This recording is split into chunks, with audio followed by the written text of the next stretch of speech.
Hello commandos, welcome to Biomentors classes online. So I am Amar Gaikwad, HOD Physics in Biomentors classes welcomes you all in Biomentors classes online for class 12 Physics Vision Batch.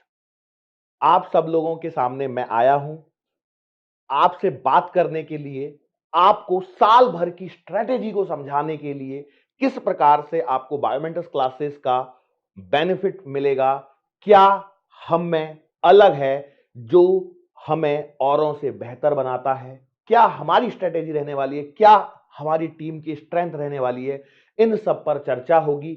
और ये चर्चा एक आपके लिए बहुत ही फायदे का सौदा रहने वाली है, क्योंकि ये चर्चा आपको बताएगी कि हमें साल भर क्या करना है।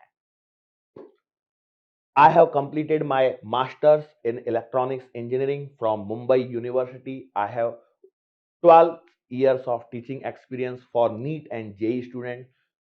बायोमेंटर्स फैमिली के साथ में मेरा काफी पुराना नाता रहा है और बहुत पहले से मैं बायोमेंटर्स में जुड़ा हुआ हूं। हमारे साथ में और भी बहुत सारी टीम पीछे साथ में काम कर रही है, लेकिन मैं आपको पहले इंट्रोड्यूस करवाना चाहूंगा Javed sir, senior physics faculty, 27 years of teaching experience for NEET and JEE students.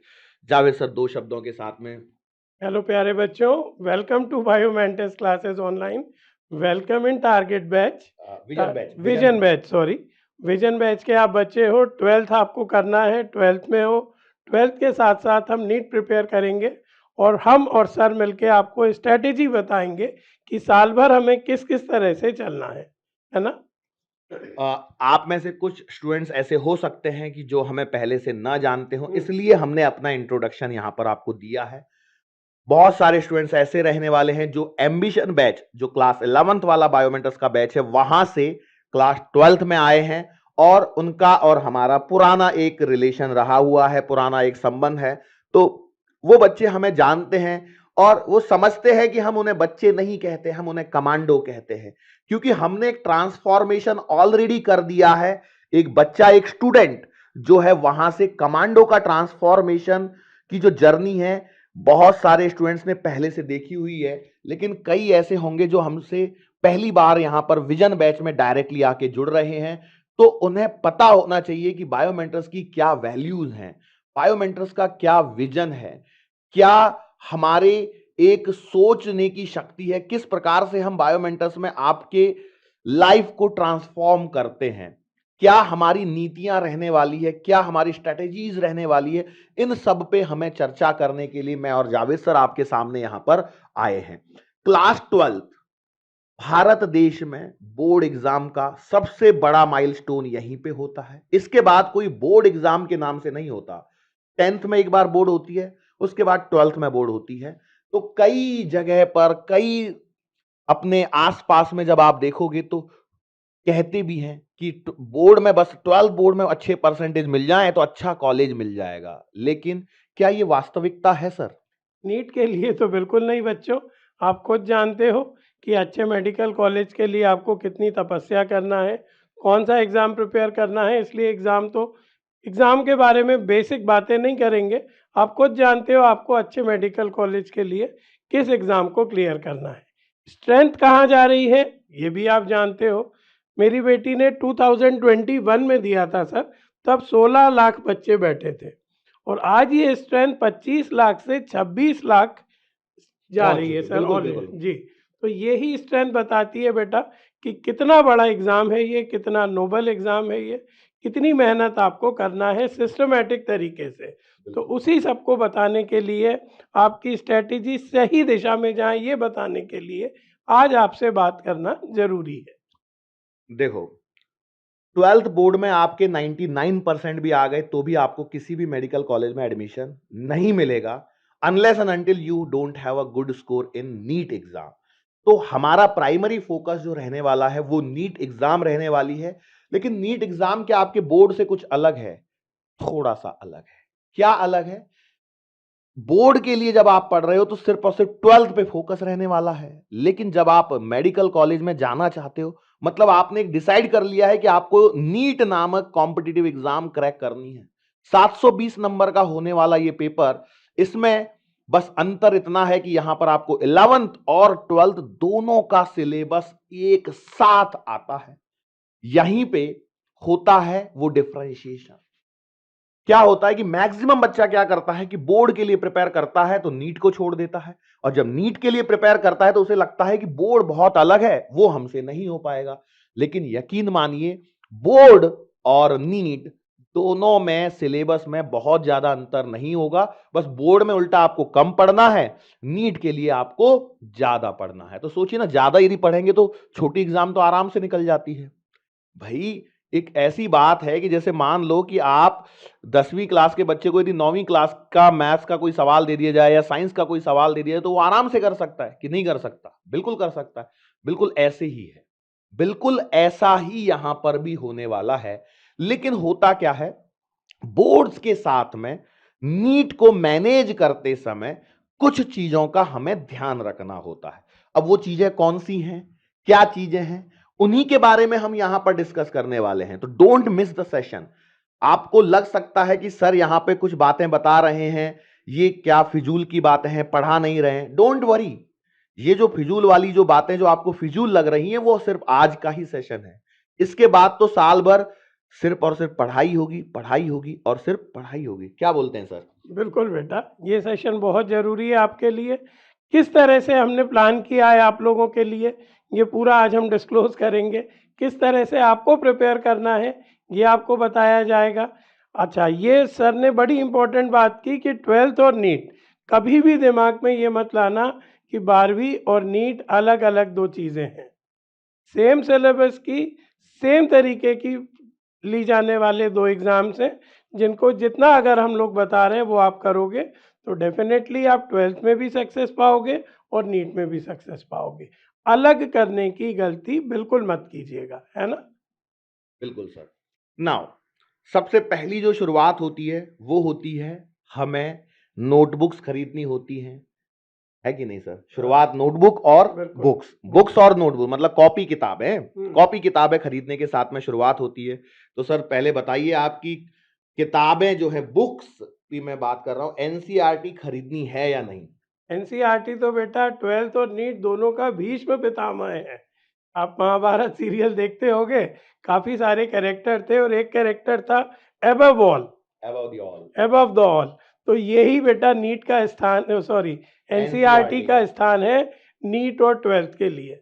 पिछले 2-3 सालों का सर मैं ट्रेंड देख रहा हूँ, बिल्कुल सर। 100% एनसीईआरटी से पेपर बन रहा है और कुछ कुछ न्यूमेरिकल तो सर डाटा तक एनसीईआरटी से उठा ले रहे हैं। बिल्कुल। सेम डाटा, सेम क्वेश्चन, बस अंतर इतना है कि वहां पे ऑप्शन नहीं दिए हैं और यहाँ और ऑप्शन दे ऑप्शन देते बना हैं। देते हैं, बस उससे ज्यादा कोई खास अंतर नहीं है। तो सर ने बताया, जावेद सर ने, कि NCERT is like a Bhishma Pitamah, about the all, सबके ऊपर है। It is your mother book for board exam as well as your NEET exam.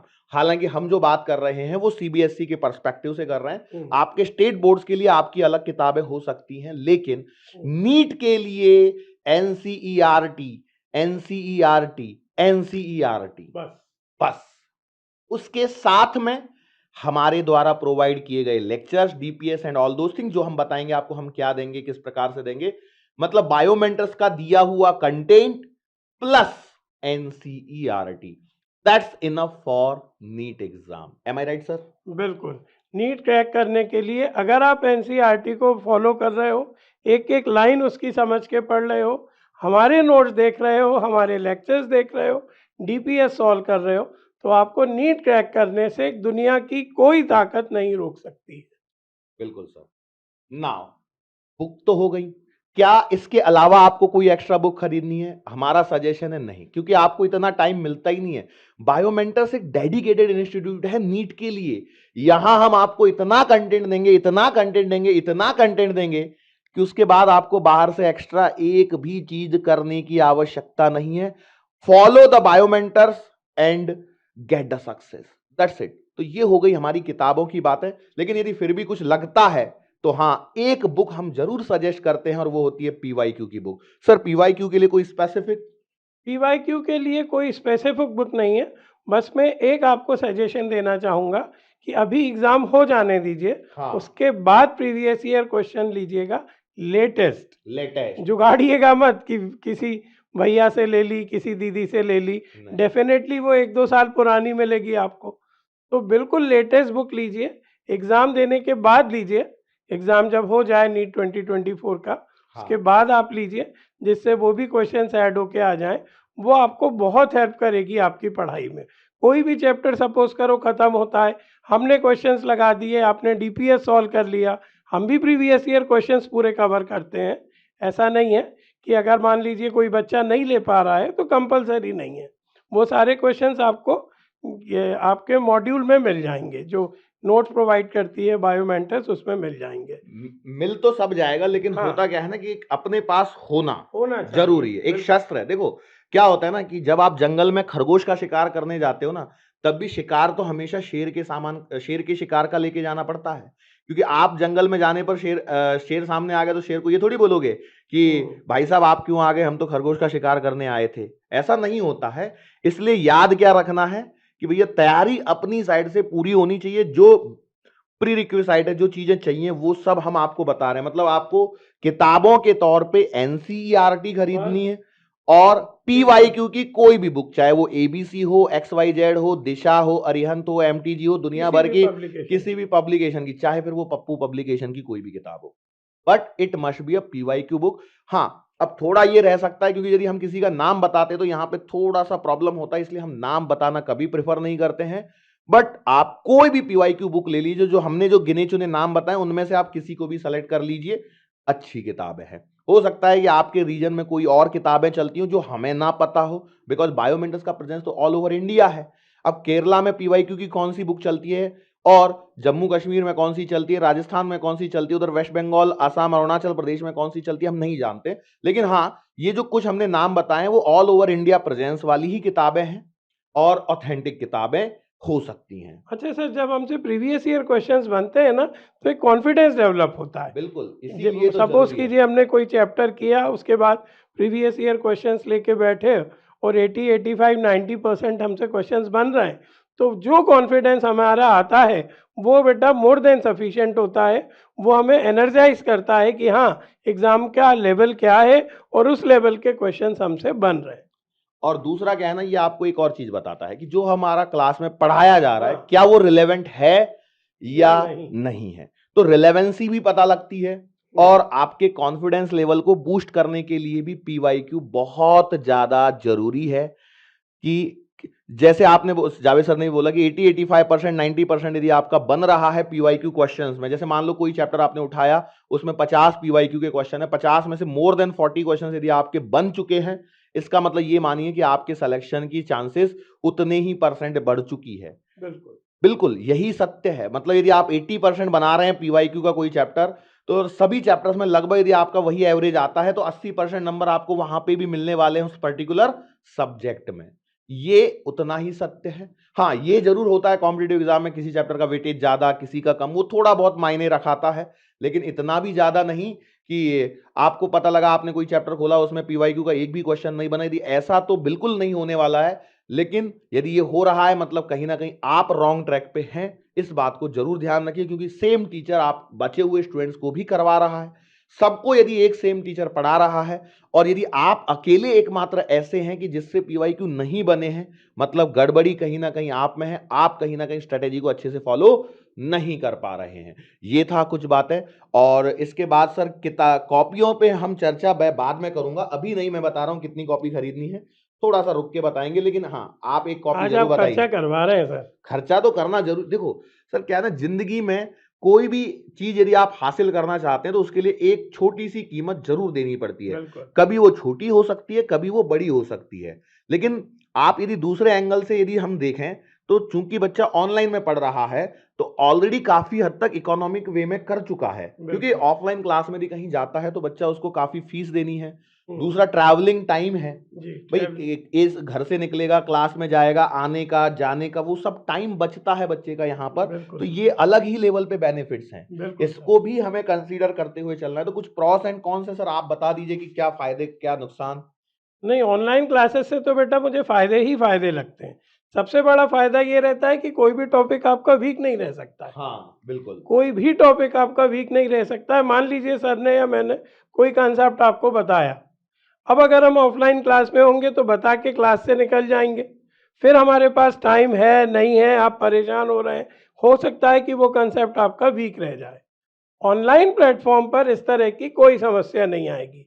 Suppose कीजिए कोई कंसेप्ट आपको बताया, सर की आदत जानते हो, मेरी आदत डालते हो, बिल्कुल चींटी की चाल चलते हैं हम, तो भी मान लीजिए आपको समझ में नहीं आया, तो उसे आप बार बार रिवर्स करके देख सकते हो, बार बार उस कंसेप्ट को आप रिवाइंड करके देख सकते हो, और तब तक देख सकते हो जब तक आपको वो कंसेप्ट पूरी तरह से क्लियर ना ना हो हो जाए। जाए। ट्रैवलिंग टाइम ज़ीरो है sir, travelling online time class में ट्रैवलिंग का कॉस्ट ज़ीरो है, कहीं नहीं जाना आपको। अपने हिसाब से आप अपना शेड्यूलिंग कर सकते हो, टाइम टेबल बना सकते हो। किसी को सुबह लेक्चर्स देखना है, सुबह देख सकता है, दिन में देखना है, दिन में देख सकता है। स्कूल स्कूल के हिसाब से उसे एडजस्ट कर सकते हैं सर। बिल्कुल, बिल्कुल, तो बिल्कुल। ऑनलाइन के फ़ायदे ही फ़ायदे हैं, लेकिन प्रोवाइडेड कि ऑनलाइन में आपको ऑफलाइन फ़ील लाना है बेटा। तो चाहिए डिसिप्लिन। तो चाहिए डिसिप्लिन, है ना? ये मत सोचिएगा कि टीचर हज़ारों किलोमीटर दूर हमसे बैठा है। ये सोचिएगा टीचर हमारे सर पे बैठा बिल्कुल। है ना? ऑनलाइन प्लेटफ़ॉर्म पे अगर आप ऑफलाइन फ़ील लेकर पढ़ोगे, तो इससे अच्छा माध्यम कोई हो ही नहीं सकता। और दूसरा और मैं आपको बता दूं, जैसे सर ने कुछ फायदे नुकसान बताए, उसी के साथ में मैं आगे और ऐड ऑन करना चाहूंगा कि क्यों बायोमेंटर्स सबसे अलग है। What is the difference between Biomentors and other institute. मैं किसी की बुराई नहीं कर रहा, लेकिन क्या है, देखो, किसी अपना अच्छा बताना भी जरूरी होता है। तो एक बात याद रखिए, हमारी शक्लें दिख रही हैं, एकदम खड़ूस टाइप के दिख रहे हैं हम लोग, बिल्कुल हाँ, ऐसे ही हैं हम। करेले ऊपर से नीम चढ़े, सच में बिल्कुल ऐसे ही है। आज हम आपसे इतनी बातें कर रहे हैं, लेकिन एक बार सिलेबस शुरू हो जाने दीजिए, उसके बाद हमारा टारगेट सिर्फ और सिर्फ पढ़ाई, पढ़ाई और पढ़ाई। नो नॉनसेंस, कोई फालतू बातें करने के लिए ना हमारे पास समय होगा, ना हम चाहेंगे कि आपके पास समय हो। निब्बा निब्बी का खेल खेलने हम नहीं आए हैं।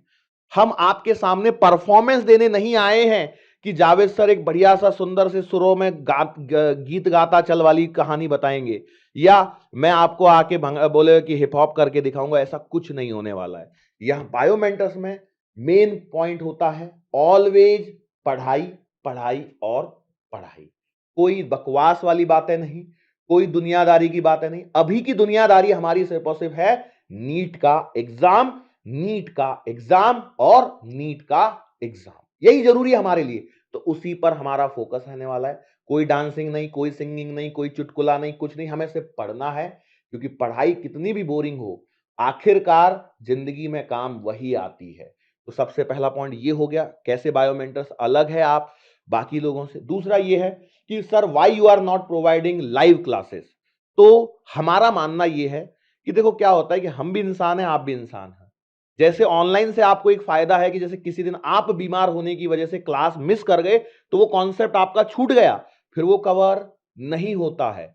वो यहां पे जैसे आपके लिए फायदा है, वैसे ही क्या है रिकॉर्डिंग क्लासेस का, जैसे हम हैं रिकॉर्डेड लेक्चर जब आपको देते हैं, तो उसका एक बेनिफिट ये होता है कि हमारी तबीयत खराब होने के कारण कभी भी आपका शेड्यूल डिस्टर्ब नहीं होता है, क्योंकि हम ऑलरेडी 1 महीने एडवांस में रिकॉर्डिंग करके आगे चल रहे होते हैं। ताकि क्या होता है कि भैया आपका कोई लेक्चर कभी मिस नहीं होगा। मान लो जावेद सर के पास में कोई चैप्टर अलॉटेड है, जावेद सर की तबीयत अचानक से खराब हो गई, तो भैया जावेद सर ऑलरेडी 1 महीने की रिकॉर्डिंग कर चुके हैं, तो आपका कभी भी डिस्टर्बेंस नहीं होगा। मान लो मेरी तबीयत खराब हो गई, तो मैं आप 1 महीने आगे ऑलरेडी चल रहा हूं, तो 1 महीने आगे चल रहा हूं, तो आपका शेड्यूल डिस्टर्ब नहीं होगा, क्योंकि तबीयत खराब हो के कितनी होगी, उतनी होगी, 2 4 5 दिन। और यस, क्या, बिल्कुल सही। क्या बोलते हैं सर। तो रिकॉर्डेड लेक्चर्स में यही फायदा है बेटा, कि पूरी शेड्यूलिंग आपकी कभी भी नहीं बिगड़ेगी।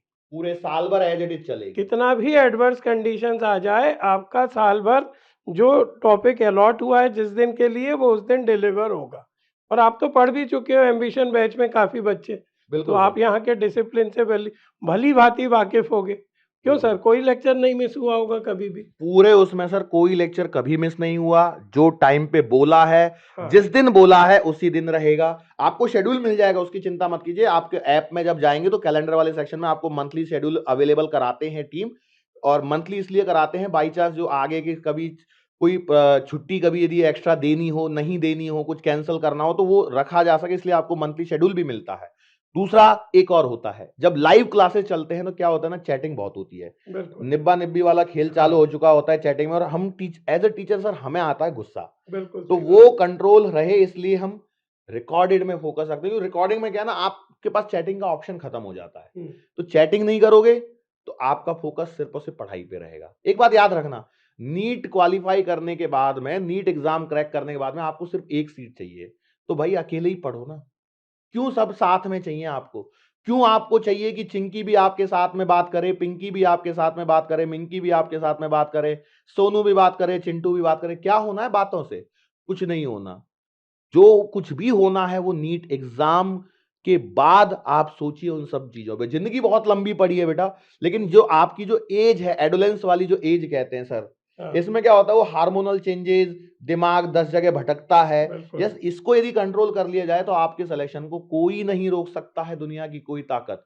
याद रखना, अभी ऐसा होगा कि आपके रिश्तेदार आएंगे, कभी नानी घर पे आएगी, कभी मामी आएगी, मौसी बुआ आएंगे, रिश्तेदारी भी चलती है। सर रिश्तेदारी के बारे में कुछ कहेंगे सर? रिश्तेदारी के बारे में मैं यही कहूँगा सर, बहुत बड़ा एग्ज़ाम है। अगर आप सोचेंगे ये भी कर लें, ये भी कर लें, ये भी कर लें, प्लस एग्ज़ाम भी निकाल लें, तो भूल जाइए बेटा, फिर एग्ज़ाम को ही आप भूल जाइए। 26 लाख लोग बेटा एग्ज़ाम दे रहे हैं, उसमें से उन्हें 50,000 60,000 बच्चे चाहिए गवर्नमेंट मेडिकल में तो उतना ही गवर्नमेंट है। मेडिकल कॉलेजेस में। तो एग्ज़ाम का लेवल आप खुद समझिए और सोचिए कि क्या 10 काम के साथ-साथ एग्ज़ाम दिया जा सकता है? बिल्कुल नहीं। तो जब तक आप बिल्कुल एक अर्जुन की ने जैसे चिड़िया की आंख देखी थी, जब तक आप अपने टारगेट पे फोकस नहीं करोगे, कोई मतलब नहीं है बेटा, सिर्फ आप एग्जाम की भीड़ बढ़ाओगे। That's it. और एक बात समझिए, सर हमारी तो बुआ नाराज हो जाएगी तो फिर कैसे होगा? अभी हो जान दो बुआ को नाराज, लेकिन याद रखो, जिस दिन आप मेडिकल कॉलेज में पहुंच गए और आपने नाम के आगे डॉक्टर लिखना चालू हो गया ना, उस दिन बुआ पीछे पीछे दौड़ी आएगी, बिल्कुल। बोलेगी कि मेरा भांजा कहाँ गया? अरे मेरा भांजा, मेरा सोनू, मेरा मोनू, अरे मोनू ये ले तू 1,000 रुपए, ये ले तू, ये कर ले।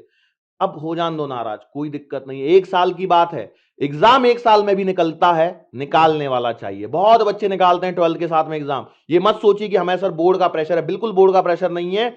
ये प्रेशर आपके रिश्तेदारों द्वारा बनाया हुआ है, आपकी सोसाइटी, जो आप जिसके सराउंडिंग में रह रहे हो, क्योंकि सराउंडिंग सोच ही बोर्ड एग्जाम रहा है, आपको उनसे अलग हटके सोचना है। याद रखिए, जिंदगी में जिन्होंने थोड़ा सा अलग हटके सोचा है ना, उन्होंने ही सफलता पाई है। आपको मैं एक धीरूभाई अंबानी जी का एक किस्सा सुनाता हूं सर, हाँ। मतलब बहुत ही समझने वाली बात है। वो जहां पे, जैसे आपको भी पता होगा कि वो यमन या ऐसी हाँ। कंट्रीज में पेट्रोल पंप पे पेट्रोल डब्बों का अटेंड। वो कलेक्शन वगैरह करते थे, छोटे छोटे डब्बों जी में जी पेट्रोल वगैरह का कलेक्शन। जी वहां पे करेंसी जो है ना, वो चांदी में चलती थी, जी सिल्वर कॉइन्स हुआ करते थे। जी और जो सिल्वर कॉइन की जो पर्टिकुलर वैल्यू थी उस कंट्री की, जी। यदि वो चांदी की वैल्यू ज्यादा थी कंपेयर टू दैट कॉइन, मतलब हाँ ऐसे हाँ। मान लीजिए जैसे 5 रुपए का सिक्का है, चांदी से बना। चांदी चांदी उसमें 10 से 15 रुपए की होती थी, लेकिन सिक्का 5 रुपए का, मतलब ऐसे चलाने गए तो 5 रुपए, और हाँ। चांदी को मेल्ट कर दिया तो चांदी उसमें 10 रुपए की, ऐसा था। उन्होंने इसको लगाया दिमाग, हाला, और इस दिमाग को लगा के उन्होंने उसको यूएस डॉलर्स में कमाया। तो एक सोच, different kind of nature, different kind of thinking is required. तो बाकी सब लोग आपके यहाँ पे किसके बारे में सोच रहे हैं? Board exam. आप किसके बारे में सोचिए? नीट।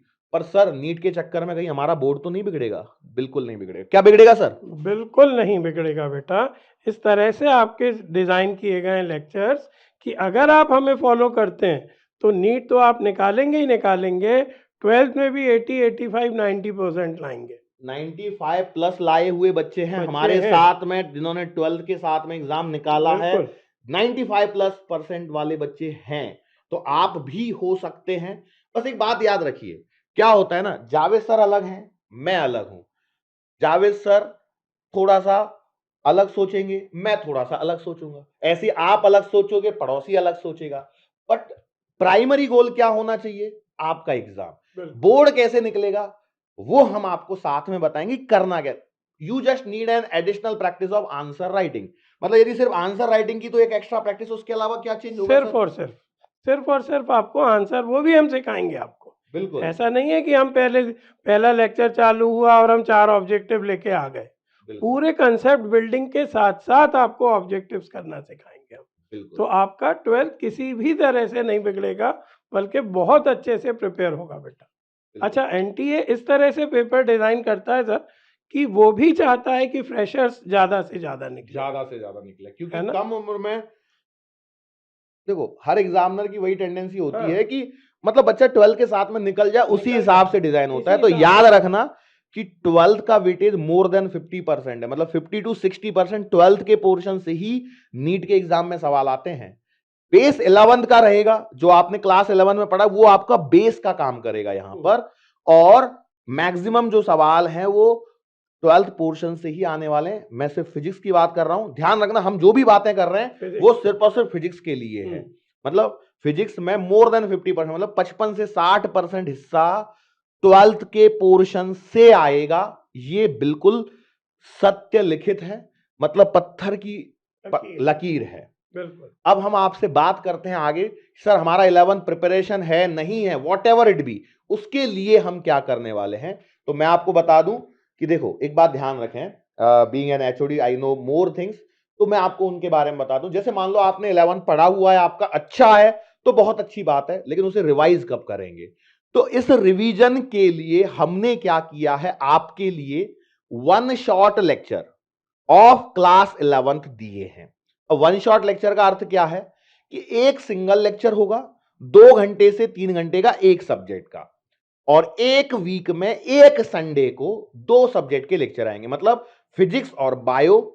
फिर अगले वीक में आएगा केमिस्ट्री और बायो। ये कॉमन चीज है जो मैं आपको अभी बता रहा हूं कि वन शॉट लेक्चर जो कि जावेद सर का होगा या मेरा होगा या अमित सर का होगा या शिवम सर का होगा, whoever be taking the one shot lecture। और इससे आपका फायदा क्या होगा, इससे आपका फायदा यह होगा कि आपका जो 11th है वो सिस्टमैटिक वे में ग्रेजुअली धीरे धीरे रिवाइज होता जाएगा।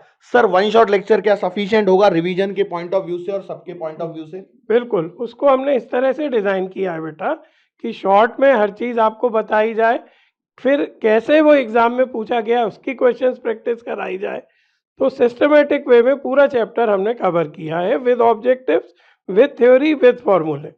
तो डेफिनेटली वो आपके 11th में जो बच्चे वीक रह गए वो कमी को वो पूरा करेगा और 11th के टॉपिक्स आपके अच्छा करेगा। फिजिक्स में ही कितने बेटा, 11th में 15 टॉपिक हैं, तो 15 आपको वन शॉट अगर आप देखोगे तो डेफिनेटली आपका 11th में बहुत ज़्यादा सुधार आएगा। सारे ऑब्जेक्टिव्स आपको करना एक बार और हम सिखाएंगे।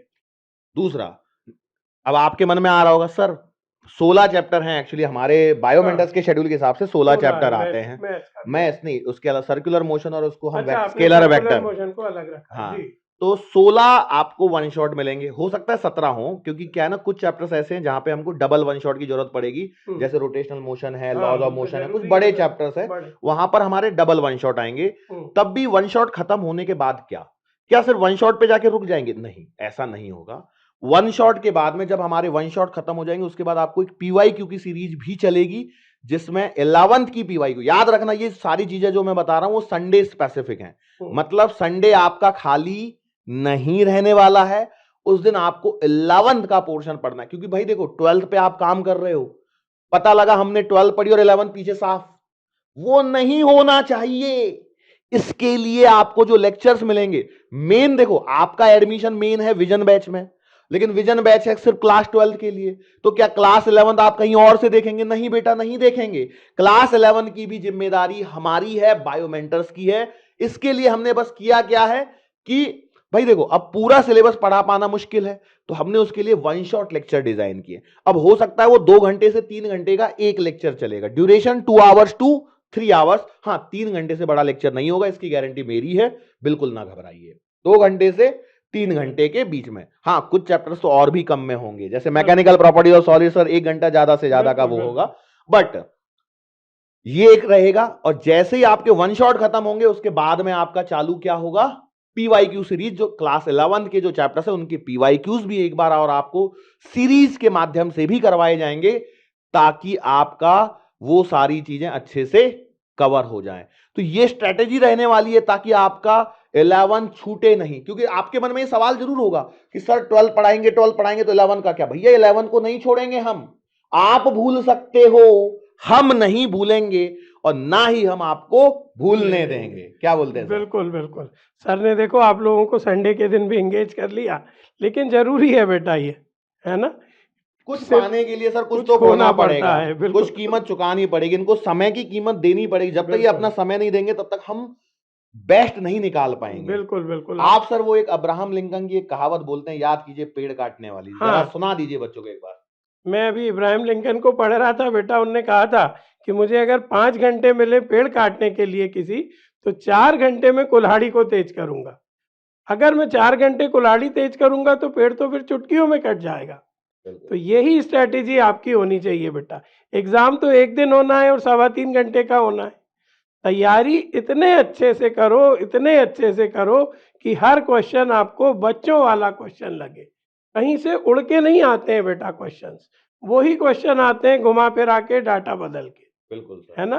तो अगर आपकी तैयारी अच्छी होगी तो एग्जाम तो आपके लिए मान के चलिए सर, जो हम टेस्ट लेते हैं वैसा लगेगा बच्चों को। बिल्कुल। और टेस्ट की खास बात मैं बता दूं, शुरुआत में आपके कुछ टेस्ट होंगे जो 12 स्पेसिफिक स्टार्ट होंगे, लेकिन जैसे ही आपके वन शॉट लेक्चर आना स्टार्ट हो जाएंगे, उसके बाद टेस्ट पेपर भी नीट बेस्ड होने वाले हैं। मतलब समझ लीजिए कि उसमें 11 का भी पोर्शन रहेगा और 12 का भी पोर्शन रहेगा। इसके कारण आपका कभी भी 11 नहीं छूटने वाला। जो वन शॉट हम करा रहे हैं सर, हाँ, उसका ये वो ऐड यूज करते जाएंगे। ऐड करते जाएंगे, सिलेबस बढ़ते चला जाएगा। अच्छा, एक बार सर सिलेबस को डिस्कस कर लेता हूं, ताकि क्या है ना कि एक अच्छा लगे कि क्या है क्या नहीं है। तो भैया देखो, जब आप क्लास 12 फिजिक्स, देखो क्लास 12 फिजिक्स की बात अलग हो गई। शुरुआत आपके बैच की होगी बेसिक मैथमेटिक्स से। शुरुआत आपकी होने वाली है बेसिक मैथमेटिक्स से। क्यों बेसिक मैथमेटिक्स से? क्योंकि कई बच्चे ऐसे होते हैं जो डायरेक्ट हमसे जब 12th में जुड़ते हैं तो उनका मैथ्स थोड़ा सा वीक रहता है, तो उन्हें लगता है कि फिजिक्स बहुत हार्ड है। बेटा फिजिक्स का बेस मैथ्स पे है, तो थोड़ा सा मैथ्स हम यहां पर आपको करवाएंगे। उनमें क्या करवाएंगे? तो भैया बेसिक मैथ्स के अंदर में हम आपको करवाएंगे थोड़ी सी क्वाड्रेटिक इक्वेशन सॉल्व करना सिखाएंगे। आती आपको होंगी, लेकिन हमारी तरफ से भैया हम आपको करवा के दे देंगे। मेंसुरेशन, मेंसुरेशन मतलब क्या? एरिया निकालना है, वॉल्यूम निकालना है। जब आप क्लास 12 फिजिक्स में पहुंचेंगे तो पहला ही चैप्टर ऐसा होगा जहां पे एरिया और वॉल्यूम की जरूरत पड़ने वाली है। तो इसलिए मेंसुरेशन वाला जो पोर्शन है कि रेक्टेंगल का एरिया, स्फीयर का एरिया, वॉल्यूम, सिलेंडर का वॉल्यूम, एरिया वगैरह, वो सब इसमें सिखाई जाएगी। फिर हम बात करेंगे ट्रिग्नोमेट्री आपको सिखाई जाएगी, क्योंकि ट्रिग्नोमेट्री में क्या एंगल वगैरह का मेजरमेंट जो है वो आपको फिर से आपको बताया जाएगा इसमें कि भैया कैसे हमें एंगल्स का मेजरमेंट करना है।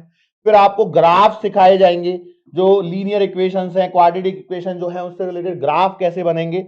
और दो चीज और होंगी जिनको मैं यहां पर डबल स्टार और ये हरे कलर के साथ में दे रहा हूं।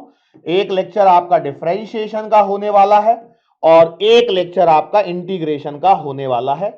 ये दो लेक्चर अलग होंगे, और जो बचा हुआ उधर जो मैंने लिखा है ये 3 लेक्चर में ये पूरा कंटेंट आपका यहां पर, ये 3 लेक्चर होंगे, ये 4 और ये 5, 5th एंड 4th। तो ऐसे 5 लेक्चर तक आपको बेसिक मैथमेटिक्स पढ़ाई जाएगी। वैसे देखा जाए तो हम न भी पढ़ाएं, सीधा 12 स्टार्ट कर दे तो भी चल सकता था, लेकिन हम ऐसा नहीं करेंगे। सर बेसिक मैथ्स का फायदा? बेसिक मैथ्स तो बेटा हर टॉपिक में लगेगी, आप जानते हो। अच्छा, ये कोई नई चीज़ नहीं बताएंगे हम, ये आप 10th से पढ़ते आ रहे हो। बस उसे सिस्टमेटिक वे में हम समराइज करेंगे, जिससे आप अटको नहीं।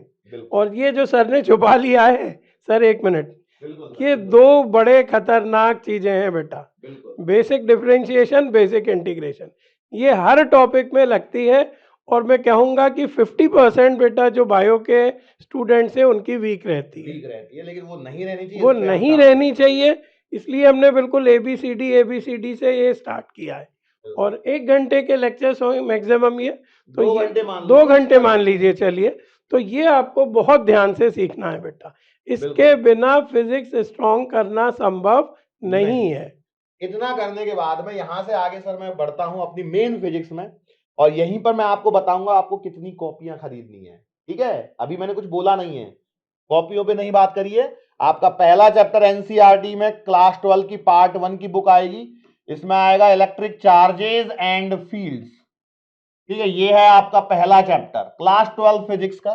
दूसरा चैप्टर आएगा आपका electrostatic potential, electrostatic potential and capacitance. अच्छा, एक बात मैं बताऊं आपको, कई लोग आप सोच रहे होंगे कि सर सीधी पीपीटी ले आते, उसमें लिख के ले आते। ऐसा नहीं है, कारण क्या है सर? कारण बताइए कि मैं लिख क्यों रहा हूं, बताइए सर कारण। तब तक मैं तीसरा चैप्टर लिखता हूं। नहीं, यही आपकी भी आदत होनी चाहिए बेटा, कि आपके दिमाग में बैठ जाना चाहिए कि किसके बाद क्या, किसके बाद क्या, किसके बाद क्या। पीपीटी लाके हम ये नहीं दिखाएंगे कि हमें टॉपिक्स नहीं याद है, हमें बिल्कुल अच्छे से पता है बेटा, पूरा सिस्टमेटिक पता है, किसको रीशफल करना है वो भी हम आपको बताएंगे। तो इसी तरह से आपके भी दिमाग में रहना चाहिए बेटा, है ना। ये नाम नहीं है, ये ऑर्डर भी है बेटा, ऑर्डर भी है। नाउ अब हम बात करते हैं, आपकी पहली नोटबुक जो खरीदनी है आपको, वो ये खरीदनी है। और इस पहली नोटबुक में याद रखना, ये है आपकी पहली नोटबुक जो आपको खरीदनी है। सॉरी, इससे पहले एक छोटी रह गई, ये आपको एक छोटी सी नोटबुक खरीदनी है बेटा। ये 10 से 20 रुपए की तक जो आ जाए ना, 10 से 20 रुपए वाली पतली नोटबुक, एकदम पतली सी, थिन पतली सी एक नोटबुक 10 से 20 रुपए वाली, सिर्फ मैथ्स के लिए। इसको फिजिक्स के साथ में मिक्स ना करें, ये हमारी रिक्वेस्ट है। प्लीज बेटा एक 10-20 रुपए एक्स्ट्रा खर्च कर देना इसके लिए। इसके बाद में जो आपकी मेन फिजिक्स की जो पहली नोटबुक है वो यही रहेगी। अच्छा, क्या साइज लेनी है? तो भैया 300 पेजेस के आसपास आपको इसकी नोटबुक लेनी है। 240 टू 300, 240 टू 300 पेजेस की एक नोटबुक पर्टिकुलरली इसी 3 चैप्टर्स के लिए बनानी है। उसमें इन 3 के अलावा कोई चौथा चैप्टर नहीं रखना है, बिल्कुल कंजूसी नहीं करनी है। एक बड़े लेवल तक पहुंचने के लिए छोटा सा उठाया गया कदम है, तो यहां पे बिल्कुल कोताही नहीं बरतनी है। और उसके साथ में फिर से एक और एक्स्ट्रा नोटबुक, जिसे हम नाम देंगे, या तो आपको अच्छा लगे तो आप फॉर्मूला कॉपी कहिए। जावेद सर फॉर्मूला कॉपी कहते हैं, मैं इसे वेरी शॉर्ट नोटबुक कहता हूं, वेरी शॉर्ट नोट्स। ये अंतर है। देखो मैंने बोला ना, जावेद सर अलग है, मैं अलग हूं। जावेद सर की हैबिट है फॉर्मूला कॉपी बोलने की, मेरी हैबिट है वेरी शॉर्ट नोट्स वाली कॉपी बोलने की। कोई फर्क पड़ेगा उससे? दोनों में होगा एक ही काम। कैसे होगा वो मैं समझाऊंगा, लेकिन ये पहली नोटबुक और ये एक छोटी नोटबुक जो आपकी होनी चाहिए वही 20 से 30 रुपए वाली, इससे बड़ी नहीं, इससे बड़ी नहीं, 20 से 30 रुपए, जिसमें सारे फॉर्मूले आपके 12th के समा जाए। पहली नोटबुक हो गई। इसके बाद हम आगे बढ़ेंगे और फिर यहां से चौथा जो चैप्टर चालू होगा आपका, moving charges, moving charges and magnetism, यहां से आपका स्टार्ट होगा। फिर अगला चैप्टर आएगा मैग्नेटिज्म एंड मैटर,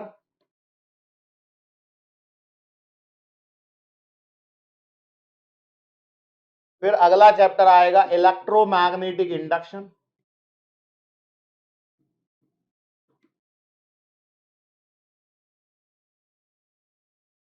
फिर अगला चैप्टर आएगा आपका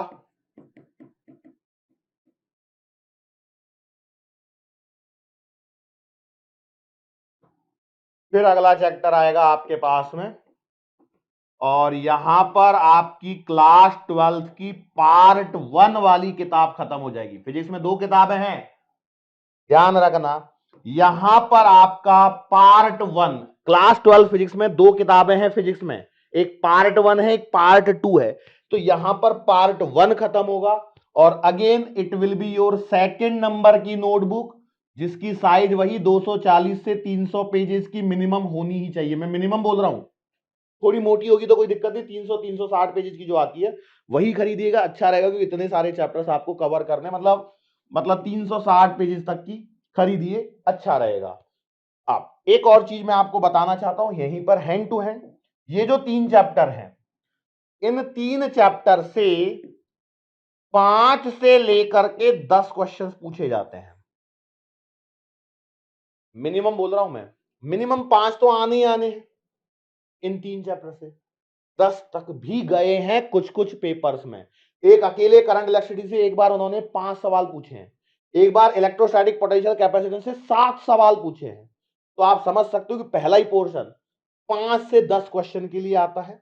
नाउ ये वाला जो पोर्शन है, इसमें कितने चैप्टर है? 5 चैप्टर है। अगेन इस पोर्शन की भी खास बात यह है कि 5 से 10 क्वेश्चन यहां पर भी रहते हैं। सेकंड पोर्शन बहुत इंपॉर्टेंट, और इसे हायर साइड ही रखिए बेटा, हायर साइड ही रखिए। हाँ, ये 5 तो सर ने बिल्कुल एक मिनिमम लिमिट बताई है, मरे मरे से मरे, हाँ। तो ये 2 टॉपिक्स बड़े इंपॉर्टेंट हैं, और ये आपकी पार्ट 1 को कंप्लीट कर रहे हैं, और ये सबसे लेंदी भी है इतना हाँ। portion। और ये है क्या बेटा, ये इलेक्ट्रिसिटी है। हाँ, इलेक्ट्रिसिटी यानी इसमें एक चेन चलती है बेटा। बिल्कुल एक कड़ी आपकी खराब हुई कि पूरा खत्म। आगे का पूरा खत्म, ये मान लीजिए। तो इलेक्ट्रिसिटी वीक आपकी नहीं रहना चाहिए। कोशिश कीजिएगा कि वेरी फर्स्ट डे से इलेक्ट्रिसिटी समझे, ना समझ में आए रिवाइंड करके समझे। इलेक्ट्रिसिटी का वीक रह जाना अच्छा सिम्टम नहीं है। माना जाता। चलो इसके आगे बढ़ता हूं मैं फिर से सर, और यहां से आपकी पार्ट 2 चालू होने वाली है। हमारे लिए चैप्टर नंबर रहेगा वो, ये आएगा ray optics, ray optics and optical instruments. अब देखो, चाहे ऐसा हो सकता है आपको जावेद सर पढ़ाएं, ऐसा हो सकता है मैं पढ़ाऊं, इससे कोई फर्क नहीं पड़ता, लेकिन सीक्वेंस जो है वो यही रहने वाला है। इसके बाद ये आएगा एक वेव ऑप्टिक्स, ठीक है। इन दोनों के लिए आपको फिर से आपके पास में एक नोटबुक होनी चाहिए, थर्ड नोटबुक, और ये भी लगभग 240 से 360 पेजेस के बीच में ही खरीदिएगा। इसमें मतलब ये नहीं है, देखो कंजूसी ना करें भाई, पहले ही बता के चलना, यदि एक बड़े लक्ष्य तक पहुंचना है तो उसके लिए थोड़ी सी कुर्बानी आपको देनी पड़ेगी भाई, थोड़ा खर्चा होगा, बिल्कुल मिनिमम नहीं हो सकता है हर चीज को। तो ये आपका यहां पे हो गया। उसके बाद में फिर से आगे और बढ़ रहे हैं हम, यहां पे ड्वेल नेचर ऑफ रेडिएशन। अच्छा, मैं इसको अगले पेज पे लेके जाता हूं क्योंकि यहां पे भी तो नंबर ऑफ क्वेश्चन बताने मुझे अभी। Dual nature of radiation and matter. फिर इसके बाद में अगला जो चैप्टर आएगा उसका नाम है atoms.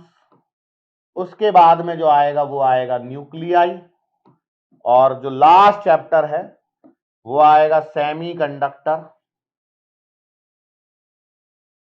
Electronics, materials, devices and simple circuits. इस तरह से आपके 14 चैप्टर। यहां थर्ड नोटबुक हो गई, इसके लिए आपको ये फोर्थ नोटबुक यहां पर खरीदनी है, ठीक है। ये भी लगभग 240 पेजेस सफिशिएंट है, इससे बड़ी की जरूरत नहीं पड़ेगी। यहाँ पे कौन सी नोटबुक खरीदनी ये भी बता रहे हैं, अब देख लो, हम बच्चों जैसे ट्रीटमेंट है, स्पून फीडिंग चल रही है, पूरी कॉपी किताब है। अब वेटेज की बात कर लेते हैं।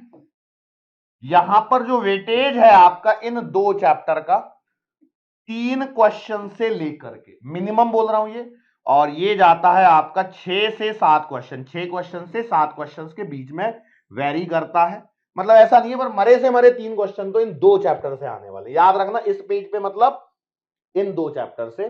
और अगला जो है इसे मॉडर्न फिजिक्स के नाम से जाना जाता है। यहां पर जो आपका रहने वाला इन 4 चैप्टर का 5 क्वेश्चन से 10 क्वेश्चन का वेटेज अब यहां पे रहता है। अब इसका एक मतलब समझिए, देखो जाहिर सी बात है, इनमें से 10 क्वेश्चन पूछ ले तो पीछे कम वाले पूछे जाएंगे भाई, नहीं तो देखो ऐसे पकड़ोगे तो 10 और मान लो 7 पकड़े, 17, 17 और 10 27, और 10 37, तो पूरा 12 थोड़ी आएगा, नहीं आएगा। बट वेरिएशन जो है वो मैंने यहां पर बस आपको समझाने की कोशिश की है कि इतने टाइप का वेरिएशन यहां पर आपको देखने को मिलना है, कि कितने क्वेश्चंस आपको पूछने हैं, कितने पर्टिकुलर चैप्टर से कितना होना है। तो ये हो गई आपकी 4 नोटबुक, एक फॉर्मूला कॉपी और एक मैथ्स कॉपी, मतलब 6 कॉपी की जरूरत आपको पड़ने वाली है। हाँ, समझ में आ गया बेटा। 4 नोटबुक मोटी वाली, रजिस्टर जिन्हें कहते हैं, 2 फॉर्मूला कॉपी, और एक फॉर्मूला कॉपी और एक मैथ्स हाँ, की कॉपी, मतलब 2 कॉपीज, छोटी 2 वाली। पतली कॉपीज ले लीजिए छोटी वाली, और 4 मोटे मोटे रजिस्टर्स ले लीजिए बेटा। बहुत ज़्यादा बताना है 12th में, ये ध्यान रखिएगा, है ना। 12th में इलेक्ट्रिसिटी खासकर बहुत टाइम और बहुत पेजेस खाएगी आपके। अच्छा, बिल्कुल। एक चीज़ और, अगर कोई मॉडर्न टीचर होगा बेटा तो वो मॉडर्न फिजिक्स ज़्यादा देता है, मैंने ये देखा है। हाँ, एक्चुअली देखो क्या है ना, नाम ही मॉडर्न फिजिक्स है। नाम है इसका, जो ये 4 चैप्टर जो लिखे ना, इनका नाम है मॉडर्न फिजिक्स। तो कोई जो टीचर है, जैसे मान लो इलेक्ट्रॉनिक्स ब्रांच का होगा, हाँ। तो संभावना ये बढ़ जाएगी कि वो यहां से क्वेश्चन ज्यादा फ्रेम करेगा, या फिर वो इलेक्ट्रोस्टैटिक्स से क्वेश्चन ज्यादा फ्रेम करेगा कोई। और दूसरा क्या होता है, देखो आगे चलने पर क्या होता है, मास्टर्स लेवल पे सब्जेक्ट बदलते हैं, तो जिनका जहां का हाथ रहता है वो वहां से क्वेश्चंस ज्यादा उठाते हैं, इसलिए आप और हम कोई प्रेडिक्ट नहीं कर सकते। और याद रखना, नीट के एग्जाम में ऐसा भी होता है कि 2-2 3-3 चैप्टर में से कोई क्वेश्चन नहीं पूछा और एक ही चैप्टर से भर भर के 7 8 10 क्वेश्चन डाल दिए। बिल्कुल डाल सकते हैं। ऐसा लगेगा जैसे मान लो आपने कोई चैप्टर छोड़ा है ना, तो आपको ऐसा फील होगा ये भी चैप्टर इसी क्वेश्चन का, ये भी चैप्टर इसी क्वेश्चन का। इसलिए छोड़ना कतई नहीं है। अब सर आगे आप बताइए कि बच्चे को फ्लो कैसे रखना है, अपना दिन का शेड्यूल कैसे बनाना है, दिन का कैसे दिन का शेड्यूल तो सर आप बहुत अच्छे से बताते हैं, प्लीज आप बताइए, क्योंकि आप एचओडी हैं, बच्चों से मुझसे ज्यादा टाइम से जुड़े हैं, बहुत अच्छे सिस्टमेटिक तरीके से आप बताते हैं। Thank you so much sir. देखो एक पहली बात आपको याद रखनी है क्या, कि हमेशा सबसे पहले आपको लेक्चर्स पे फोकस करना है। लेक्चर्स के बाद में नोट्स आपको खुद से बनाने हैं। मतलब आपको जो शेड्यूल फॉलो करना है वो कुछ ऐसा है कि सबसे पहला काम, watch the lecture properly, watch the lecture. Lecture आपको देखना ही देखना है, इसमें कोई कंजूसी नहीं बरतनी, सिस्टमैटिक ढंग से देखना है। उसके बाद में मैं यहां पे बोलता हूं prepare notes, prepare notes along with lecture. ये लिख के रखिए चीज है, along विद लेक्चर। इसका मतलब ये है कि सामने लेक्चर चल रहा होगा, आपको अपनी नोटबुक में लिखना है। हम देंगे वो अलग बात है, लेकिन याद रखना अपना लिखा हुआ ज्यादा समय तक याद रहता है और ज्यादा अच्छे से याद होता है और एकदम रिकॉल होता है। इसलिए जरूरी है कि आप नोट्स को लेक्चर के साथ में ही बनाएं। उसके बाद क्या करेंगे, इसके बाद में रीड दीज नोट्स। ये जो नोट्स आपने बनाए हैं ना, इन नोट्स को एटलीस्ट 1 टाइम आपको रीड करना है। क्यों रीड करना है? रीड करने से आपको पता लगेगा कि मेरा कोई टॉपिक वीक तो नहीं छूट गया। मान लो कोई टॉपिक वीक छूट जाता है तो rewind the lecture, rewind the lecture, उसी लेक्चर को आप दोबारा से देख लीजिए। रिवाइंड लिखूंगे कुछ और लिखूं सर, इसको रीवॉच लिख देता है ना, rewatch the lecture for weak section. Sir weak की स्पेलिंग देख लेना एक बार, है ना, ये हिंदी और इंग्लिश के साथ में ये हो जाता है। Rewatch the lecture for weak section, मतलब आपने नोट्स को पढ़ के समझ में आ गया यार ये चीज नहीं समझ में आई, इसके लिए इस लेक्चर को, उतने सेगमेंट को आप दोबारा से जरूर देखिए। फिर हम आगे बढ़ते हैं। आगे बढ़ने के बाद में रिवॉच द लेक्चर, इसके बाद आपको क्या करना है,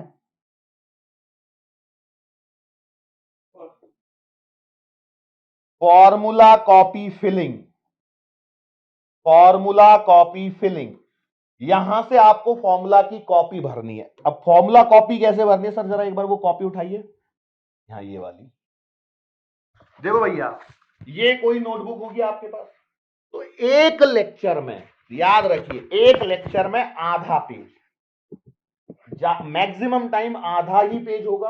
हाँ कोई पर्टिकुलर चीज हो सकती है, जैसे किसी दिन ज्यादा फॉर्मूले हो गए, जैसे गॉस लॉ जब चलेगा, गॉस लॉ के एप्लीकेशन, उस दिन बहुत सारे फॉर्मूले हो जाएंगे, उस दिन भरेगा। लेकिन फॉर्मूला कॉपी फिलिंग का मतलब है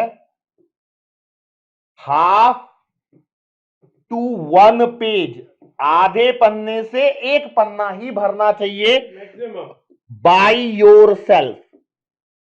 योर की स्पेलिंग गलत हो गई, बाय योर सेल्फ, अपने आप से भरना है। याद क्या रखना है, अपने आप से भरना है। ऐसे नहीं नोट सामने रख लिए, कोशिश अपने आप से करोगे अपने आप से भरने की तो बहुत अच्छा बनेगा, बिल्कुल अच्छा बनेगा। और ये वो फॉर्मूला कॉपी होगी जिसकी वैल्यू आप नहीं मान सकते, बिल्कुल नहीं समझ में आएगा आपको क्या वैल्यूएशन है। दूसरे को समझ में आती है कि जो चीज हमारे पास होती है उसकी कदर हम कभी नहीं करते हैं, जो नहीं होता है उसका रोना रोते हैं। तो ये आपके पास बहुत बड़ा एसेट बनने वाला है, फॉर्मूला कॉपी। उसके बाद में आपको क्या करनी है, सॉल्व डीपीएस। डीपीएस आपको करनी है सॉल्व। अब डीपीएस में मान लो 10 क्वेश्चन है, इसके बारे में सर कुछ आप बोलिए। यदि डीपीएस में 10 क्वेश्चन है, कुछ बनेंगे नहीं बनेंगे तो क्या करेंगे? कुछ बनेंगे बेटा आपसे, कुछ नहीं बनेंगे, तो नहीं बनने से आपको डिमोरलाइज नहीं होना है। बिल्कुल सबसे पहले सबसे इंपॉर्टेंट चीज ये है बेटा। हो सकता है बेटा शुरुआत में भी आप ट्रैक में आने में टाइम लो, जो हर बच्चा लेता है, ये स्पेसिफिक मैं किसी के लिए नहीं कह रहा हूँ, हर बच्चे को ट्रैक में आने में थोड़ा टाइम लगता है। तो अगर आपसे 10 में से 6 क्वेश्चन 7 क्वेश्चन बन रहे हैं, या मान लीजिए इसका उल्टा भी हो रहा है कि 4 ही बन रहे हैं और 6 नहीं बन रहे हैं, तो आपको डिमोटिवेट नहीं होना है, डिमोरलाइज नहीं होना है बेटा, बनेंगे, अभी शुरुआत है, बिल्कुल बनेंगे। तो जो क्वेश्चंस मान लीजिए आपने 10 क्वेश्चन किए और 7 आपके राइट हैं, तो 3 आपके रॉन्ग हैं, बताइए सर, क्या स्ट्रेटेजी होनी चाहिए? देखो, हम एक सिंपल सी बात कहते हैं, 10 क्वेश्चन थे, मान लो आपने 7 सही किए या गलत छोड़ ही दो। अभी तो मैं तो ऐसे मान के चलता हूं 10 क्वेश्चन हैं, आपने 7 अटेम्प्ट किए, 3 बिल्कुल नहीं। और 3 में आपको हवाई नहीं लगी, अनअटेम्प्टेड है। एक बात और यहां पे मैं लगे हाथों ऐड कर देता हूं, और वो ये है कि नो तुक्काबाजी। नो तुक्काबाजी, कोई तुक्का नहीं लगाना है डीपीएस सॉल्व करते समय। बहुतों की आदत होती है, चलो अक्कड़ बक्कड़ बम्बे बो 80 90 पूरे 100 में लगा धागा। बिल्कुल नहीं, हाँ हाँ, नो तुक्काबाजी। जो आता है उसी को अटेम्प्ट कीजिए, नहीं आता है बिल्कुल छोड़ दीजिए। मैंने बोला 7 आपने अटेम्प्ट किए, 3 छोड़ दिए, और 7 में से जो अटेम्प्ट किए थे, मान लेते हैं कि 5 आपके सही हो गए और 2 आपके रॉन्ग हो गए। तो अब इसके बाद क्या, सही गलत सब आ गया हमारे पास, तो हमारा रिजल्ट आ चुका होगा आपके पास में। अब इसमें ध्यान दीजिए, जो सही है वो तो आपसे बाद में भी सही होंगे, लेकिन जो गलत हो गए, जो अनअटेम्प्टेड है, इनका क्या करना है आपको, एनालिसिस। क्या करना है, एनालिसिस। भैया मतलब क्यों नहीं हुए, क्यों गलत हुए, क्या आपकी, जैसे गलत हुए तो गलत क्यों हुए, क्या हमें फॉर्मूला याद नहीं आया, फॉर्मूला रॉन्ग हो गया, या नॉट रिमेंबर, हो सकता है आपको फॉर्मूला याद नहीं आया उस समय तक, या रॉन्ग लग गया हो, या कैलकुलेशन मिस्टेक। इन सारी मिस्टेकों का एनालिसिस करते चलना है कि भैया कैलकुलेशन मिस्टेक हुई तो क्यों हुई। ऐसा तो नहीं ना मैंने 2 3 जा 6 की जगह 2 3 जा 5 लिख दिया हो या 4 लिख दिया हो। कई बार होता है 2 3 जा 8 लिखा जाता है, क्यों, 2 की पावर 3 8 होता है, तो ऐसे होता है दिमाग में। तो इन पे आपको काम करते हुए चलना है शुरुआत से ही, बाद के लिए कुछ नहीं, पहले दिन से ही ऐसा चलना है ताकि आप सही से कर पाओ। और जो अनअटेम्प्टेड है, ये सब कुछ है, इसकी एनालिसिस कर लिया। तो इसके लिए क्या है ना, इसके लिए क्या करना है, ये जो अनअटेम्प्टेड है और जो रॉन्ग हुए, इन दोनों के लिए पहले first read your notes again, read your notes again to gain concept, again to gain concept. मतलब कुछ कॉन्सेप्ट छूटा होगा, कुछ हुआ होगा, उसके लिए एक बार नोट्स को, जो आपके फॉर्मूला कॉपी नहीं, बड़े जो नोट्स हैं, उनको एक बार आप गो थ्रू कर लीजिए, रिवाइज कर लीजिए, और फिर देन अटेम्प्ट, एक बार और अटेम्प्ट कर लीजिए। यदि बन जाता है तो ठीक है, यदि इसके बाद भी नहीं बनता है, देन वॉच वीडियो सॉल्यूशन। आपको हर क्वेश्चन का वीडियो सॉल्यूशन मिलेगा, तो इस वीडियो सॉल्यूशन को आपको इसी के बाद में ही देखना है, कम से कम एक बार। वैसे पता है मैं कहता तो 2 से 3 बार हूं, लेकिन मुझे एक बात समझ में आई कि बच्चे अब इतना मेहनत नहीं करते, लेकिन मैं बोलूंगा यार कम से कम एक बार जरूर ये कर लें, उसके बाद ही वीडियो सॉल्यूशन देखें। हर क्वेश्चन का वीडियो सॉल्यूशन अवेलेबल है, ऐसा नहीं कि उठा के डाउट सेक्शन में डाल दिया, करो सर डाउट सॉल्व। अरे भैया पहले खुद एक बार अटेम्प्ट करो, खुद मेहनत करो। सर खुद मेहनत करने के फायदे सर, बिल्कुल बेटा, जैसा ने आपको बताया कि कोई क्वेश्चन आपके अनअटेम्प्टेड है या रॉन्ग हो गए हैं, तुरंत आप वीडियो सॉल्यूशन देखोगे तो कैसे होगा? उस टाइम ठीक है, समझ में आ जाएगा, लेकिन कंसेप्ट तो आपका वीक का वीक ही बना रहेगा। तो एनालिसिस के बाद फिर से एक बार आप कोशिश करिए, एक बार करिए, 2 बार करिए, चलिए 2 बार का टाइम नहीं है, तो एटलीस्ट एक बार तो बनता है बेटा। एक बार करने के बाद भी नहीं बन रहा है, तो फिर आप वीडियो सॉल्यूशन देखिए। वीडियो सॉल्यूशन आपका आखिरी हथियार होना चाहिए, जो ब्रह्मास्त्र कहा जाता है। तो बिल्कुल ब्रह्मास्त्र का उपयोग हर क्वेश्चन में नहीं करना बिल्कुल। है ना? पहले खुद ट्राई कीजिए, फिर अगर ना बने, बिल्कुल ही ना बने, तो फिर वीडियो सॉल्यूशन देखिए बेटा। हर क्वेश्चन में अगर आप तुरंत देखेंगे, तो आपके कंसेप्ट वीक होते चले जाएंगे। तो मैं फिर से एक बार दिखा दूं आपको ये वाली साइड, हाँ, ये कि भैया इम्पोर्टेंट है। लेक्चर देखो, लेक्चर के तुरंत बाद में नोट्स को आपको लेक्चर के साथ में बनाना है, हम देंगे वो अलग बात है, लेकिन भैया फिजिक्स आपकी तभी अच्छी होगी जब आप साथ में नोट्स बनाएंगे, क्योंकि देखो फिजिक्स का नेचर अलग है, सब्जेक्ट का थोड़ा नेचर अलग है, इसलिए जरूरी है। उसके बाद इन नोट्स को एक बार पढ़ लीजिए, पढ़ने के बाद में यदि आपको कुछ लगे कि यार ये पॉइंट कैसे आया, समझ में नहीं आया, उसलिए आप एक बार लेक्चर को उतने वीक सेक्शन के लिए दोबारा देख लीजिए। उसके बाद अपनी फॉर्मूला कॉपी की फिलिंग कीजिए, जो मैंने कितना बोला, आधे पन्ने से एक पन्ने में खुद से होनी चाहिए। उसके बाद में आप करेंगे, सॉल्व करेंगे डीपीएस। डीपीएस जब सॉल्व करेंगे तो उस समय आपके सामने कुछ ऐसी सिचुएशन होगी, कुछ सही होंगे, कुछ गलत होंगे, कुछ आएंगे, कुछ नहीं आएंगे। तो इसके लिए हमें कुछ इस प्रकार से फॉलो करना है। और लास्ट में अटेम्प्ट डेली मॉक टेस्ट, कौन सा नंबर चल रहा है ये, 6 के बाद 7वां। Attempt daily mock test, daily mock test क्या है? तो डेली मॉक टेस्ट जो है ना, ये एक ऐसा सिस्टम है जहां पर क्या होता है कि जो आपकी डीपीएस है उसे कंबाइन कर दिया जाता है पीसीबी में। फिजिक्स केमिस्ट्री बायो की जो डीपीएस है वो कंबाइन होकर मॉक टेस्ट के नाम से आपके सामने शाम को 7 बजे आती है। इसे आप अटेम्प्ट करें, इससे क्या होगा, आपके उन्हीं क्वेश्चन का दूसरी बार आपका रिवीजन हो जाएगा। बिल्कुल, ये है तरीका आपके दिन को आगे बढ़ाने का। लेक्चर देखने का फिजिक्स का तरीका है ये, कि फिजिक्स आपको ऐसे करनी है। इसमें भी मैं आपको कुछ चीजें और बता दूं।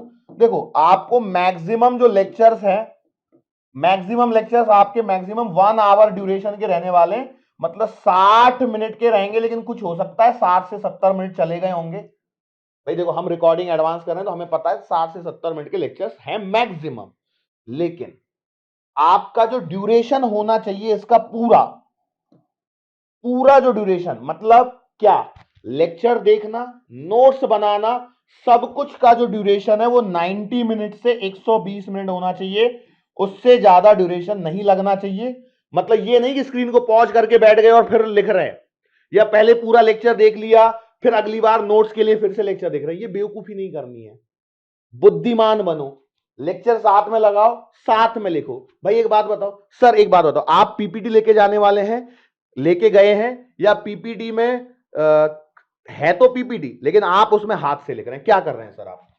नहीं बेटा, मेरी भी और सर की भी आदत है, हेडिंग हम जरूर मान सकते हैं कि हम पीपीटी लेके जाएं न्यूमेरिकल्स बस और न्यूमेरिकल्स के लिए, बाकी हम खुद मेहनत करते हैं बेटा आपके लिए स्क्रीन पर। वो मेहनत आप भी हमें रिफ्लेक्ट करेंगे, तभी आपको समझ में आएगा बेटा चीज़ें। जब तक बेटा हाथ से नहीं लिखोगे, मेहनत नहीं करोगे, चीज़ें नहीं समझ में आती। अब नोट्स तो बायोमेंटर आपको ऑलरेडी प्रोवाइड करेगा बेटा, लेकिन अपने हाथ से लिखे नोट्स जब आप लिखोगे, आधी चीज़ तो आपको ऐसे ही याद हो जाएगी। लेक्चर सुनने में आधी चीज़ें याद होंगी, नोट्स बनाने में आधी चीज़ें याद होंगी, फॉर्मूले कॉपी में फॉर्मूला लिखोगे तब सारे फॉर्मूले आपको याद होंगे। कुल मिला के ये कि बहुत सिस्टमेटिक तरीके से लेक्चर को आप कंप्लीट कर पाओगे। और लास्ट चीज, रिवीजन, सर की रिवीजन स्ट्रेटेजी बेटा बड़ी खतरनाक है, बहुत ध्यान से देखिए। देखो भैया, अब आपकी शुरुआत हो गई दिन की, है ना, तो आपका इलेक्ट्रिक चार्जेस एंड फील्ड ये लेक्चर स्टार्ट होगा। मैथ्स का मैं कुछ नहीं बोल रहा हूं, मैथ्स के बाद में हम रिवीजन पे फोकस कर रहे हैं।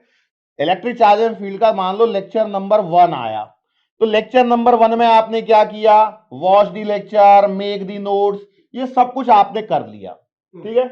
लेक्चर नंबर 1 सब कुछ पूरा हो गया।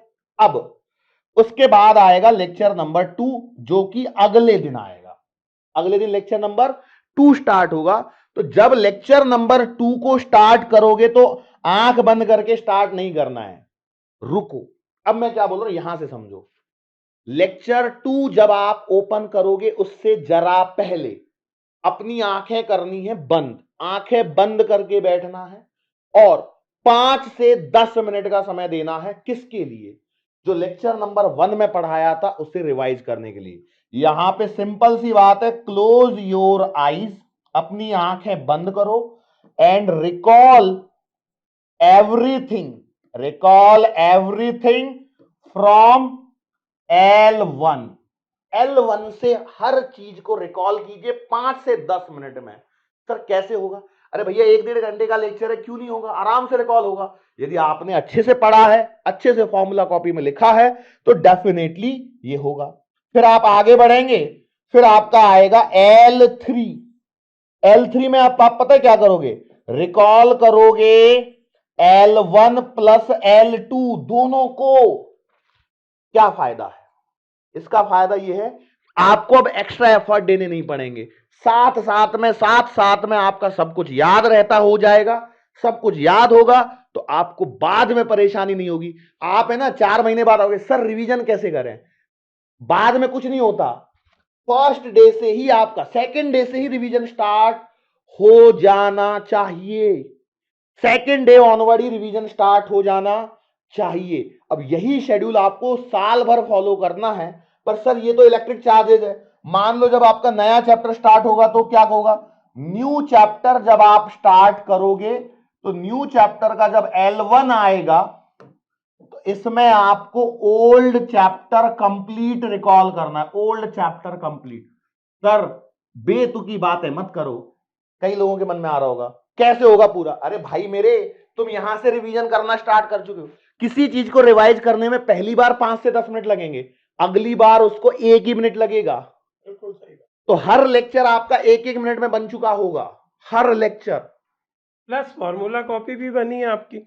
वो वही तो फॉर्मूला कॉपी तो बनी हुई है ही है, हाँ। लेकिन सब चीजें यदि आप करोगे तो कितनी जल्दी होगा। कितनी जल्दी फॉर्मूला कॉपी बनी है। तुरंत मान लीजिए इलेक्ट्रिक चार्ज एंड फील्ड के आपको 15 लेक्चर मिल रहे हैं, कितनी जल्दी आप रिवाइज कर पाओगे। बिल्कुल। और एक ही चीज आप बार बार मान लो फर्स्ट लेक्चर आपने कई बार आपको रिवाइज किया तो वो तो रट जाएगा। नींद में भी आपसे कोई पूछेगा तो आप गलत नहीं बताओगे उसको। This is the strategy, this is the way. यदि ये नहीं करोगे तो बेटा फिर हमारे पास मत बोलना कि सर हमसे अब हमारा नंबर नहीं बढ़ रहा है, मैं क्या करूं। पहले दिन से इसे फॉलो करो। इसलिए ये ओरिएंटेशन सेशन रखा गया है ताकि आप चीजों को अच्छे से सिस्टमैटिक वे में जमा सको। और इसके अलावा आपको एक और काम करना है, वो है वीकली 1 आवर आपको रखना है फॉर ईच सब्जेक्ट, रिवीजन के लिए। हाँ, फॉर कंप्लीट रिवीजन। ये है आपकी एक स्ट्रेटेजी जो मैंने यहां पर आपको बता दी। ये हर हफ्ते में 1 घंटा हर सब्जेक्ट के लिए देना है। मतलब हर 1 घंटा फिजिक्स का, 1 घंटा केमिस्ट्री का और 1 घंटा बायो का। जो रेगुलर बेसिस पे जो रिवीजन कर रहे हैं ना, इसी को आपको वीकली एक बार फिर से फ्रेश अप करना है, फिर से ब्रश अप करना है। और देन एक और लास्ट चीज, after every chapter go through what, क्या लिख रहा हूंगा सर, आप तो जानते ही हैं, PYQ फ्रॉम बुक। ये आपकी बहुत हेल्प करेगी बेटा। चैप्टर खत्म होने के बाद जब PYQ बनेंगे ना तो आपका एनर्जी लेवल ही बदल जाएगा। आपको लगेगा कि बताओ हम एग्जाम के क्वेश्चन इतने आसानी से कर ले रहे हैं। तो ये आपको पावर बूस्टिंग के लिए बहुत ज़रूरी है। किसी भी चैप्टर को कंप्लीट करने के बाद उसके PYQ लेके बैठना। 80-90% जिस दिन बनने लगेंगे ना उस दिन आप बिल्कुल हवा में रहोगे बेटा कि चैप्टर, और आपको समझ में भी आएगा कि टीचर ने जो भी पढ़ाया वो रेलेवेंट है नहीं है, कम तो नहीं पढ़ाया, क्या हमसे सारे क्वेश्चंस बन रहे हैं। तो आपके माइंड भी क्रिस्टल क्लियर हो जाएगा, जिससे आपका फेथ हम पे बढ़ जाएगा बेटा कि सर जो बता रहे हैं वो मोर देन सफिशिएंट है, उससे सारे क्वेश्चंस हमसे बन रहे हैं। बिल्कुल। तो PYQ इसलिए जरूरी है ताकि आपको रिलेवेंसी समझ में आ सके, जो पढ़ाया जा रहा है वो कितना इंपॉर्टेंट है। और जिस दिन आपको 80-90% क्वेश्चन जब बनने लगेंगे तो यकीन मानिए कि आपके उतने ही नंबर वहां पे फाइनल में भी आएंगे। तो ये जरूरी है, इसलिए ही हमने ये सारी चीजें आपको बताई हैं। तो एक बार क्विकली फाइनली करते हैं, उसके बाद हम पैकअप करेंगे बेटा ओरिएंटेशन सेशन का। ओरिएंटेशन सेशन में यही सारी चीजें बतानी थी हमें कि आपको साल भर क्या करना है, डूज एंड डोंट्स, क्या करना है क्या नहीं करना है। तो डोंट्स में निब्बा निब्बी, रिलेशनशिप, रिश्तेदारी, नाती, दोस्ती, यारी सब खत्म करो। इस समय आपकी दोस्त एक ही चीज होनी चाहिए, वो है आपकी किताबें, आपके नोट्स। बस यही आपका दोस्त होगा, यही आपकी महबूबा होगी। इसके अलावा और कुछ नहीं होना चाहिए। बाकी जो इंसान है, इंसानों से दूरियां बना के रखिए। करना क्या है, पर डे का रिवीजन पर डे पे करना है। कोई बैकलॉग नहीं छोड़ना है किसी भी कारण से, चाहे आंधी आ जाए, चाहे तूफान आ जाए, चाहे कुछ भी हो जाए, दुनिया इधर की उधर हो जाए, बैकलॉग नहीं छूटना चाहिए। कुछ भी हो जाए, सर मैं चाय बना रहा था, गरम गरम चाय मेरे हाथ पे गिर गई, गिर जान दो। उस दर्द को सहते हुए पढ़ाई करो, तब आपको समझ में आएगा कि वो उसकी क्या इंपॉर्टेंस है। बिल्कुल सिस्टमैटिक रिवीजन, कोई डीपीएस नहीं छोड़नी है, कोई लेक्चर नहीं छोड़ना है, नोट्स खुद से ही बनाने हैं, हम देंगे वो अलग बात है, वो सब छोड़ दो। क्या होता है देखो, ये नोट्स वोट्स वाली चीजें ना थियोरेटिकल सब्जेक्ट में चलती हैं, ये न्यूमेरिकल टाइप का सब्जेक्ट है, यहां खुद जितना करोगे उतना ज्यादा फायदे का सौदा है। यदि आप हमारे द्वारा प्रोवाइड किए गए नोट्स पे डिपेंडेंट है, और यदि कोई बच्चा ये कह रहा है सर नोट्स में ये चीज मिसिंग है नोट्स में, इसका मतलब ये है कि उस बच्चे का सिलेक्शन नहीं होने वाला, लिख के ले लेना हमसे। ये इफ और बट वाली चीज आनी नहीं चाहिए। आप एक बात ध्यान रखिए, आपको नोट्स बनाने, यदि आपने नोट्स नहीं बनाए तो आपका सिलेक्शन नहीं होने वाला है। मैं और जावेद सर दोनों कोरे कागज पे साइन करके दे देते हैं। बिल्कुल, हम आपकी हेल्प करने आए बेटा। सिर्फ़ और सिर्फ़ हम आपकी हेल्प कर सकते हैं, हम आपके वेल विशर्स हैं, हम आपकी जगह एग्ज़ाम जाके नहीं दे सकते हैं। बिल्कुल, आपको अपना लेवल खुद बढ़ाना पड़ेगा। ऑनलाइन क्लास में एक ऑफ़लाइन का फ़ील लाना पड़ेगा कि अमर सर और जावेद सर हमारे सर पे खड़े हैं और हमारी पिटाई करेंगे कि अगर हम नहीं पढ़ेंगे तो। बिल्कुल, बिल्कुल। तो अगर आप ऑनलाइन क्लास में ऑफ़लाइन फ़ील लेके आए, हमारे ऑर्डर्स को आपने फ़ॉलो किया, तो डेफ़िनेटली फ़िज़िक्स आपके सिलेक्शन में और इम्प्रूवमेंट करेगी बेटा। बिल्कुल। फिजिक्स को कहा जाता है एक अच्छा कॉलेज दिलाने में ये सहयोगी होती है। फिजिक्स ऐसा है, ये डिसाइड करेगा कि आप अगले साल रिपीट करने वाले हो या हाँ। इसी साल मेडिकल कॉलेज में पहुंचने वाले हो, या लोअर कैटेगरी के मेडिकल कॉलेज में पहुंचने वाले हो या हायर कैटेगरी के मेडिकल कॉलेज में पहुंचने वाले हो। बिल्कुल।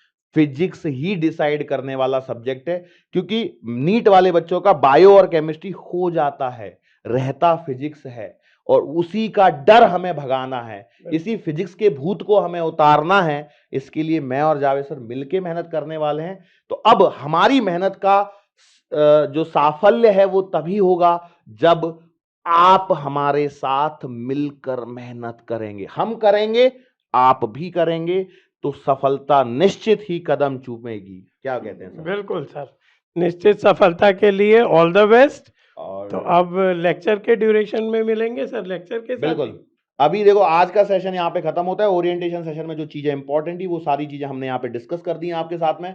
यदि कुछ रह भी जाता है तो हम आपको और भी बीच बीच में मिलते रहेंगे, तब हम और क्या। चीजें बताते रहेंगे, लेक्चर्स में भी बताते रहेंगे थोड़ी बहुत। लेकिन याद रखना, हमारा प्राइमरी गोल जो है, मेन फोकस हमारा सिर्फ और सिर्फ कंटेंट पे रहने वाला है। हम इधर उधर की फालतू डांस वांस गाना साना वो सब नहीं होगा। यहाँ सिर्फ और सिर्फ पढ़ाई होती है। आप पढ़ने के लिए आए हो, मिलिट्री लाइक ट्रेनिंग है, कमांडो लाइक डिसिप्लिन जरूरी है, वही होगा। और सेशन को आप कंप्लीट कीजिए, और जो भी है आपकी क्वेरीज आप उन्हें लिखेंगे। हम बिल्कुल आपकी हेल्प के लिए बैठे हैं, साल भर हम आपकी हेल्प करेंगे, तो घबराएं नहीं, जुट जाइए पहले दिन से ही, और सफलता आपके कदम निश्चित रूप से चूमेगी। तो एक बार हमारी तरफ से, मैं और जावेद सर की तरफ से, बायोमेंटर्स फैमिली की तरफ से, आप सभी को आपकी एग्जाम की तैयारी के लिए बहुत बहुत शुभकामनाएं। Wish you all the best. All the best. All the best.